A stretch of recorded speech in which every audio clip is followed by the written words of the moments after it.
Merci d'être une nouvelle fois au rendez-vous de cette émission Entre guillemets. Nous avons l'immense bonheur d'accueillir Emmanuelle Vaudran. Bonjour. Bonjour. Le principe de l'émission, vous l'avez compris, une recherche, entre guillemets, avec des suggestions, des photos qui apparaissent, et puis un premier choix absolument complètement subjectif mais assumé d'une photo que je choisis et qui pour moi vous correspond le mieux actuellement. Ah, j'ai hâte de voir ça. C'est celle-ci. Ah bah oui, actuellement, bien sûr, c'est notre photo du Coucou. C'était le jour de notre première au Théâtre Edgar à Paris. Et on a fait une centaine de représentations dans ce théâtre.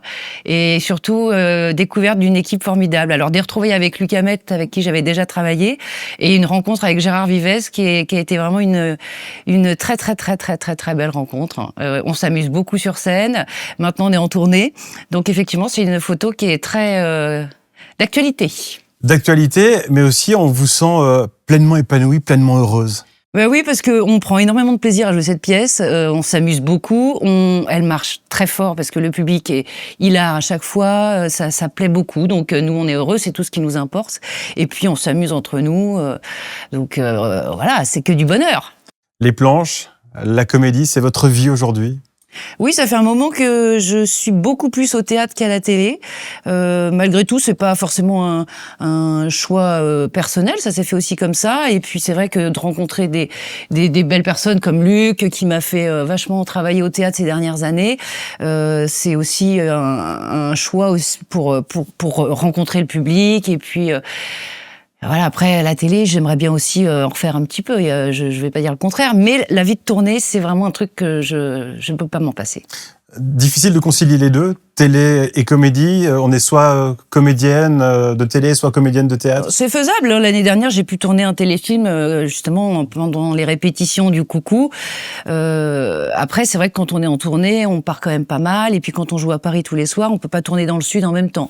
Mais c'est des choix. La télé, c'est 1, 2, 3, 4, 5 prises. Le théâtre, c'est plus de 100 représentations. De répéter tout le temps les mêmes pièces, c'est pas quelque chose qui vous dérange ? Non, j'aime bien, c'est toujours différent. On doit vous dire ça souvent d'ailleurs, parce que chaque représentation est unique, le public est différent, il se passe des choses un peu différentes, on trouve des choses différentes.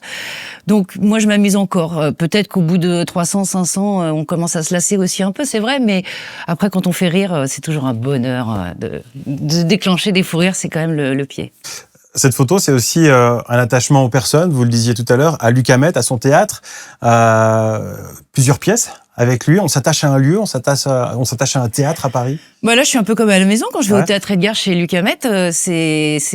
Chaque fois, j'ai mes petites habitudes, mes repères. Je me sens comme chez moi. Mais ça me faisait ça aussi sur les plateaux de télé. C'est-à-dire que quand on arrive à un endroit qu'on maîtrise bien, on est à l'aise, on se sent comme un poisson dans l'eau. Et ça, c'est plutôt agréable parce qu'on n'a pas cette tension, cette appréhension qu'on peut avoir aussi après au théâtre. Ça rassure. Vous êtes jeune. Si. De moins en moins jeune. Mais... Non, vous êtes jeune. Et déjà pourtant une carrière de plus de 30 ans. Oui, donc ça veut dire que je suis pas si jeune que ça. parce que vous avez commencé... Très jeune. Très tôt. Ah oui, oh là là, je m'en souviens de cette couverture de télé 7 jours. Ah oui ? Roger détestait les photos, mais vraiment c'était un cauchemar pour lui. Ça se voit pas. Ah bah, alors justement, il avait dit ok, mais je vais être avec la petite parce que sinon ça me gonfle. Et on s'était bien marré, ouais, je me souviens. C'est lui qui choisissait mes tenues presque. Et elle date, cette couverture, mais je crois que c'était genre 90, c'était les débuts de Navarro, j'imagine. Ah, c'est incroyable.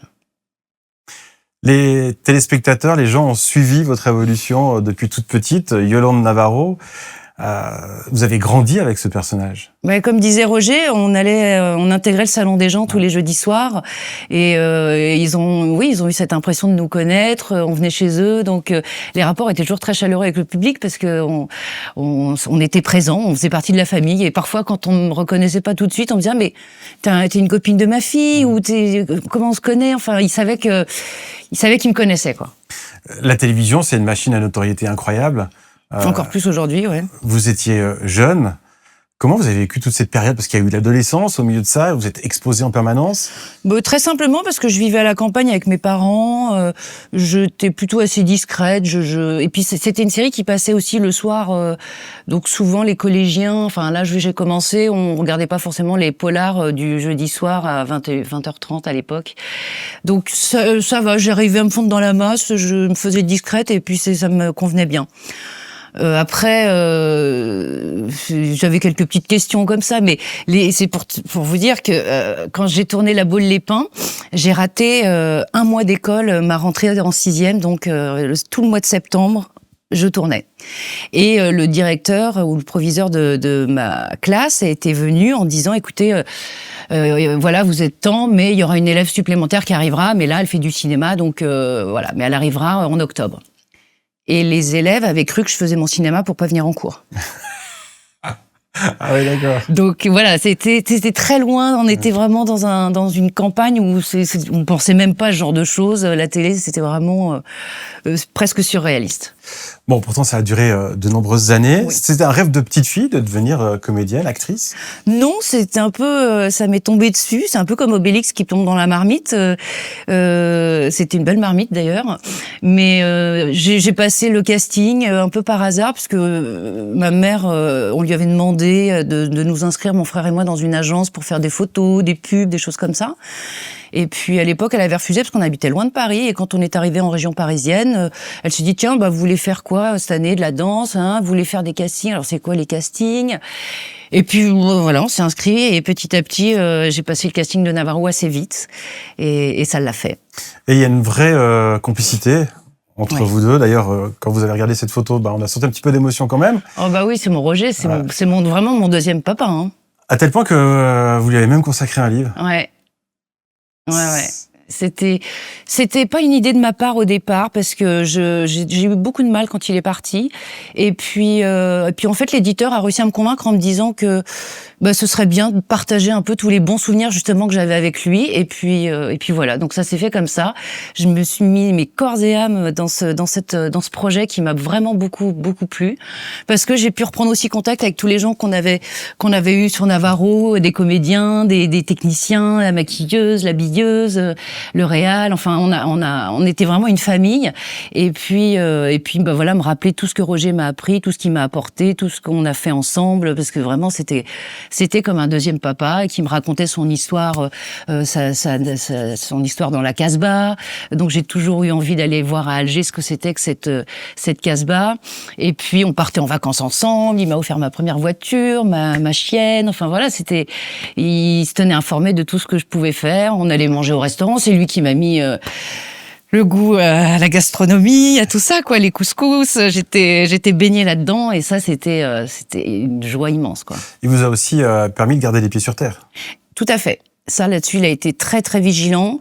Il aurait jamais supporté que je prenne le melon, comme il disait ça. Je veux pas des petits singes savants, là. Genre, t'es une petite qui est anormale, enfin, il voulait vraiment que je sois très, très, très sobre et les pieds sur terre. Du coup, jamais eu le melon? Je pense pas.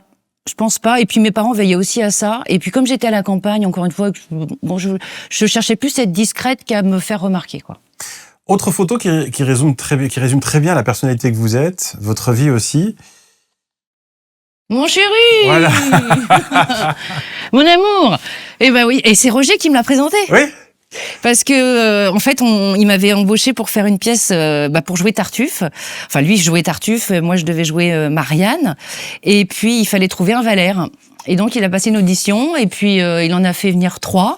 Puis il me dit, lequel tu préfères, toi? Alors, je dis, je sais pas, lui, là, il a pas l'air mal. J'avais pas eu le coup de foudre, mais je me suis dit, il avait l'air bien dans la scène et tout.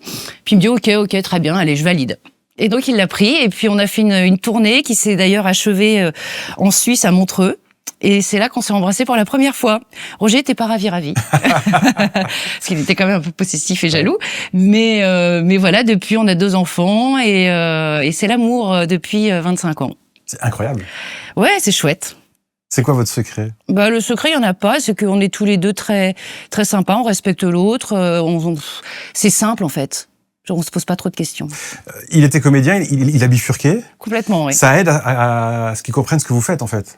aussi. Alors, il sait très bien ce que je fais. C'est vrai qu'il a vécu aussi les tournées, donc il sait comment ça se passe.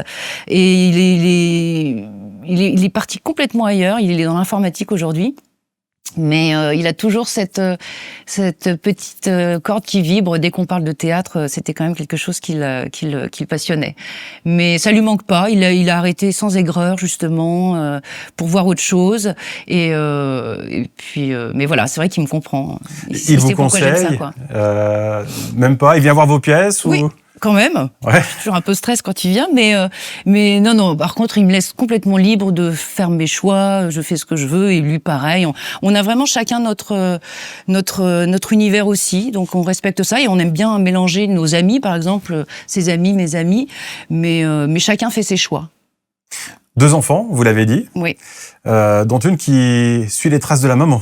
Oui. ouais, ça elle a pris goût, je pense.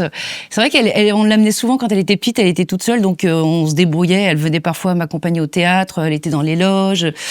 Donc je pense qu'elle a pris goût à ça. Elle a vu comment c'était, et puis ça lui a donné bien l'envie, évidemment. Bon, c'est un métier qui fait rêver, je comprends très bien. Donc elle est partie à Londres, puis à New York, là faire des études de comédienne. Et puis elle vient de rentrer en France, donc là ça y est, c'est le grand saut. Vous la conseillez, vous la coachez, ou alors vous essayez de la freiner aussi? Non, maintenant qu'elle est lancée là-dedans, je vais pas la freiner du tout. Je sais que c'est ce qu'elle veut, etc. Donc non, j'essaye de l'aider, au contraire, de faire ce que je peux. Mais après, les codes ont changé. C'est très difficile de démarrer dans ce milieu. Moi, j'ai eu une chance incroyable, donc j'espère qu'elle aura sa chance. Voilà. Quand elle vous a dit « je veux faire de la comédie », au début, vous avez eu peur ou vous avez dit « non ». Oui, moi, j'étais été plutôt bonne élève, donc j'étais là, vas-y, fais Sciences Po, fais des trucs, tu vois, au moins, t'es sûr que t'auras du boulot. Et puis en fait, elle a eu mention très bien au bac et on lui avait dit, bah écoute, comme t'as mention très bien, tu fais ce que tu veux, tu choisis. Bon, elle a choisi de partir à Londres faire des études de comédie, donc vous pouvez pas lui dire non. Quand on fouille sur le net, on tombe parfois sur des pépites. Oui, sûrement. Ouais. mais ma famille disait, oh là, non, punaise. Ah oui, ça. Ouais, alors ça, c'est le jeu préféré de mes enfants et de mon chéri, justement. Oui. C'est de trouver toutes les pépites sur Internet. Vous avez trouvé celle-là déjà? Je sais, je crois que j'en ai encore un exemplaire chez moi, donc je le cache bien dans mon bureau, mais ouais, je pense qu'ils le savent. Oui, bon, c'était... Il est sympa, ce titre, à part ça. Vous l'avez entendu? Oui, oui. Oui, je saurais même plus le chanter, mais c'était... En fait, j'étais curieuse. C'était une expérience. On m'avait proposé de faire ça avec un monsieur qui s'appelait Pierre Grosse, qui était plutôt un bon auteur dans le milieu, etc. Et puis, je me suis dit, tiens, j'ai jamais essayé ça. Pourquoi pas? Et puis, c'est vrai que j'ai très vite arrêté le truc parce que il est sorti. Et puis, aux premières émissions qu'il fallait faire, je me sentais vraiment pas du tout à l'aise, un micro en train de chanter. Je me disais, c'est pas possible, c'est pas moi, je vais pas pouvoir faire ça. Et donc je dis que je voulais pas en refaire. J'aime bien chanter en plus, mais je me sens pas chanteuse. En plus, c'était du AB Productions, sauf erreur. Oui, je crois, et effectivement. C'était un peu l'époque où on essayait de faire chanter un peu tout. Ouais. Mais moi, ça a vraiment pas été mon truc. Ouais, la chanson, c'est pas votre domaine. J'aime bien chanter, vraiment. Je le fais avec plaisir pour des émissions, pour des clins d'œil, des choses comme ça. Mais je pense pas ressortir un jour de disque, non. Une belle expérience, mais pas forcément un regret. Ah non, absolument pas un regret, parce que j'ai rencontré des gens. C'était une expérience, une aventure qui ne me correspondait pas, mais qui a été quand même une belle aventure. Dernière photo, déjà, de cette émission.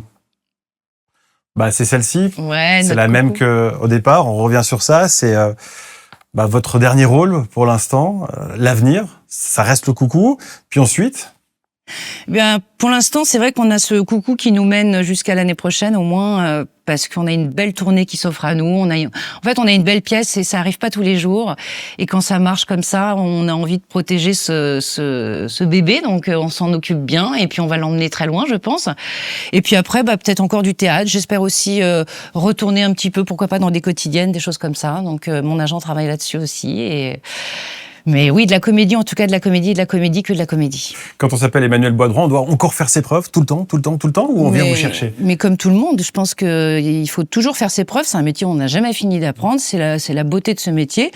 Donc non, c'est jamais gagné, quoi qu'il arrive. Et ça, Roger me l'avait bien fait comprendre aussi. Lui, il a eu des périodes de désert professionnel. Il a même failli retourner être pharmacien. Enfin, vraiment, il m'avait bien mis en garde là-dessus. Donc, je sais qu'il faut toujours faire ses preuves. Ouais. C'est jamais gagné. Mais ça fait pas un peu peur, finalement, cette incertitude du métier? Ça fait peur à beaucoup de gens. C'est vrai que moi, à chaque fois, on me dit, mais tu sais pas ce que tu fais l'année prochaine ou dans 2 ans Je dis, bah non, mais je suis habituée à ça. J'ai grandi comme ça. Donc, je m'y suis faite. Emmanuelle Vaudran, merci beaucoup. Bon, merci beaucoup, Sébastien. On espère qu'on aura l'occasion de vous revoir en Suisse.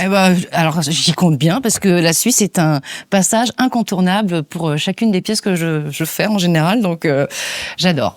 On sera au rendez-vous. Merci beaucoup d'être venu. Merci à vous. À bientôt. Très belle suite de programmes sur Rhône TV et à bientôt.